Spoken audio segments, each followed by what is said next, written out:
উপল তুমি কি বলো, আমরা এখানেই থাকবো তো? 100% বাবা, আমার তো একই মত। আমরা কেন যেতে যাব বলো? যারা অন্যায় করেছে তারা যাবে, আমরা কেন যেতে যাব? যাবেন না বিশ্বমশাই, ওই মহিলা তো ডেঞ্জারাস, আমাদের সামনে থেকে যাবেন না। ও ইচ্ছে করে মায়ের সামনে থাকবে, যাতে মা ওকে দেখে কষ্ট পায়, হার্ট হয়।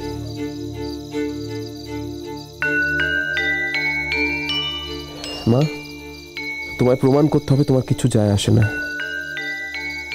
ওরা সামনে থাক না, তুমি আমাদের সাথে বেড়াবে, গান করবে, সব রকম আনন্দ করবে, যেটা ওরা এক্সপেক্ট করবে না।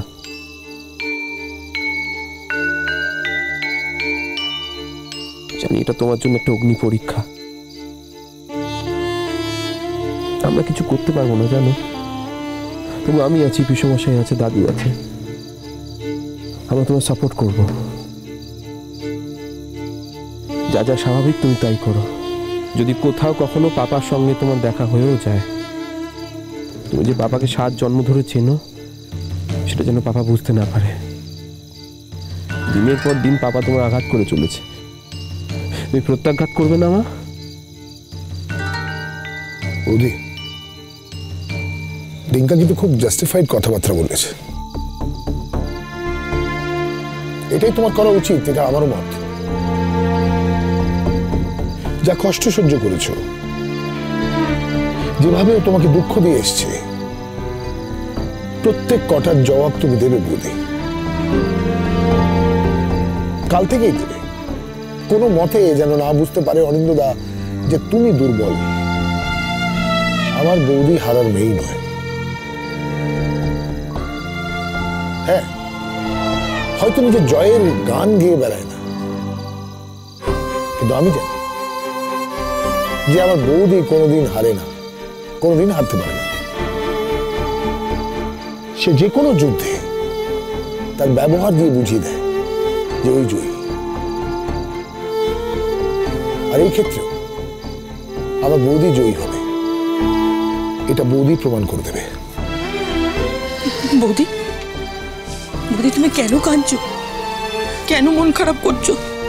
তুই আমাদের বলেছ না এখানে এসে আমরা সবাই মিলে খুব আনন্দে থাকবো, খুব মজা করবো, তাহলে তুমি কেন কাঁদছো? বাড়িতে ফিরে গিয়ে তো সেই আবার দুঃখ। কেঁদো না বৌদি, চুপ করো, কেঁদো। মামি, ও মামি, তুমি এখানে বসে কেন কাঁদছো বলো তো? চলো, আমি তোমার চোখ মুখ একটু পরিষ্কার করে দিচ্ছি। তোয়ালে ভিজিয়ে আনবো আমি তোমার জন্য?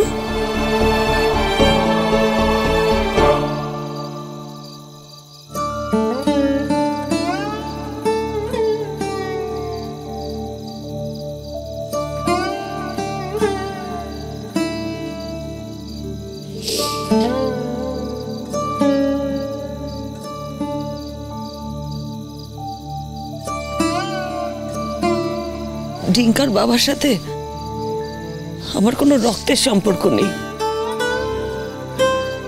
দুটো পরিবারের মতে আমাদের বিয়ে হয়েছিল, আমরা স্বামী স্ত্রী। কিন্তু দিঠি তো আমার গর্ভে জন্মেছে, আমার সন্তানও। ওর প্রতি কোনো দায়িত্ব তো আমি কখনো অবহেলা করিনি। তাহলে ও কি করে আমার থেকে এত দূরে চলে গেল?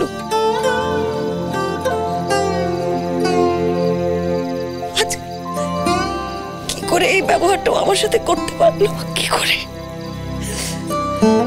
মা, তোমায় বলেছি তুমি একবার, দিঠি নেই, মৌ আছে। দিঠিকে মানুষ করতে চেয়েছিলে কিন্তু পারোনি মা, কিন্তু মৌকে পারবে। দেখো, যেমন ভাবে চাও ওকে তৈরি করে নাও। এটা তোমার শান্তির জায়গা শুধু হবে না, দিঠিরও একটা জবাব হবে।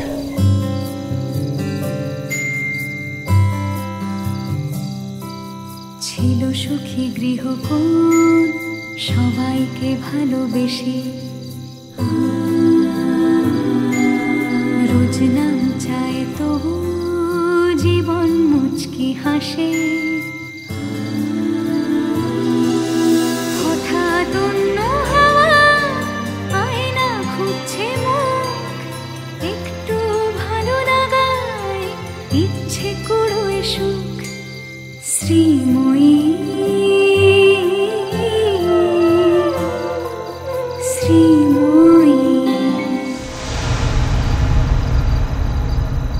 আমরা কালকেই এখান থেকে শিফট করে যাব। কেন, তোমার কি অস্বস্তি হচ্ছে? হ্যাঁ হচ্ছে। কিসের অস্বস্তি? সম্বিত যদি তোমার পাশের ঘরে এসে থাকতো তোমার যেরকম অস্বস্তি হতো আমার সেরকম অস্বস্তি হচ্ছে। এটা প্রশ্ন করে জানার কিছু নেই। আমরা এখান থেকে কোথাও যাব না, এখানে থাকলে ভালো আন্টির সঙ্গে দেখা হবে। আমি এখানে থাকতে চাই। একটা মহিলা আমার জীবনটাকে জ্বালিয়ে পুড়িয়ে ছারখাড় করে দিল। নিজের মেয়ে তো পাত্তাও দিচ্ছে না, তার জন্য কোনো অনুশোচনা নেই, কোনো সংশোধন করার চেষ্টাও নেই। আমরা কাল সকাল সকাল শিফট করব। না, আমি কোথাও যাচ্ছি না। আমি কেন স্যাক্রিফাইস করব? গেলে ওরা যাবে। আমরা এখানে বুকিং করে এসেছি, আমরা এখানেই থাকবো। দিঠি, তুই কি চাস? তোমরা যেখানে থাকবে আমিও সেখানেই থাকবো। না না, তোকে পলিটিক্যালি কারেক্ট আনসার দিতে হবে না। তুই বল, তুই কি চাস? বললাম তো আন্টি, তোমরা যেখানে থাকবে আমি সেখানেই থাকবো, আমার কোনো অসুবিধা নেই। না না, অসুবিধার কথা হচ্ছে না দিঠি। আমি বলতে চাইছি যে আমরা তো এখানে বুক করে এসেছি এখানে থাকবো বলে, রাইট? তো আমাদের যেমন ওদের দেখে অস্বস্তি হচ্ছে, ওদেরও তো আমাদের দেখে অস্বস্তি হচ্ছে। এবার ওরা যদি না যায়, আমরা কেন যেতে যাবো বলো নোমে? আচ্ছা, ওরা যাবে কি যাবে না তুমি জানছো কেমন করে? না, ওরা যদি চলেই যায় তাহলে তো আমাদের যাওয়ার প্রশ্ন ওঠে না, কারণ এখানে অ্যাকচুয়ালি দুটো থাকার জায়গা আছে। এবার ধরো আমরা চলে গেলাম, গিয়ে দেখলাম যে ওরা ওখানে গিয়ে হাজির হয়েছে। আমাকে না কোথাও এতটুকু শান্তি দেবে না। আমরা এখানেই থাকবো বাবা।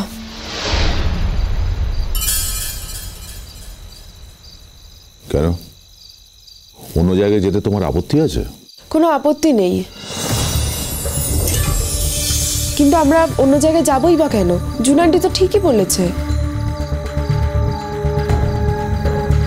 দেখবো তুমি ওই মৌকে নিয়ে কত আদিক্ষেতা করতে পারো। তোমার চোখের সামনে ঘুরে বেড়াবো আমি, তোমার সঙ্গে কথাই বলবো না। তাতে নিশ্চয়ই তোমার খুব সুখ হবে না? তোমার বেড়াতে আসার আনন্দটাই আমি পণ্ড করে দেব। দেখো তুমি যেমন আমার সঙ্গে করে যাচ্ছ, তেমন আমিও তোমার সঙ্গে সমানে সমানে লড়াই করব। আমিও তোমাকে ছাড়বো না। আমায় যদি প্রত্যেকটা বিষয়ে এইভাবে যুদ্ধ করতে হয় তাহলে খুব মুশকিল। যুদ্ধ? তোমাকে কোন বিষয়ে যুদ্ধ করতে হয়েছে আনন্দদা? তোমার ছেলেই তোমাকে নিচে অপমান করলো, তোমার ফ্যামিলির লোক আমাকে অপমান করলো। তোমায় কেউ কিচ্ছু করেনি, যা অপমান করার আমায় করেছে। তুমি কেন গায়ে মারছো? তোমার ছেলে আমাকে অপমান করেনি। না, করেনি, যা করেছে আমায় করেছে। আচ্ছা বাবা, ওদের কথা নিয়ে তোমরা নিজেদের মধ্যে কেন ঝামেলা করছো বলো তো? এক্স্যাক্টলি, আমরা নিজেদের মধ্যে কেন অশান্তি করছি? মানে ইনফ্যাক্ট আমি তো অশান্তি করছি না, আমি একটা সিম্পল কথা বলেছি। আমরা যখন এখানে বুক করে এসেছি আমরা এখানেই থাকবো। আমরা চোর না ডাকাত যে ওদের ভয় পালিয়ে যাব? No way. জুনান্টি তো ঠিকই বলেছে বাবা, আমরা এখানেই থাকবো, আমরা এখান থেকে কোথাও যাব না। দেখো, আজকে তো মায়ের সাথে তোমার আর কোনো লিগালি সম্পর্ক নেই, তাহলে তোমার তো অস্বস্তি হচ্ছে কেন? তোমার তো অস্বস্তি হওয়ার কথা নয়।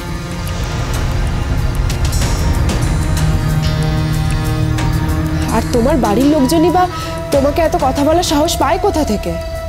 তুমি তো তোমার সব কর্তব্যটুকু করেছো।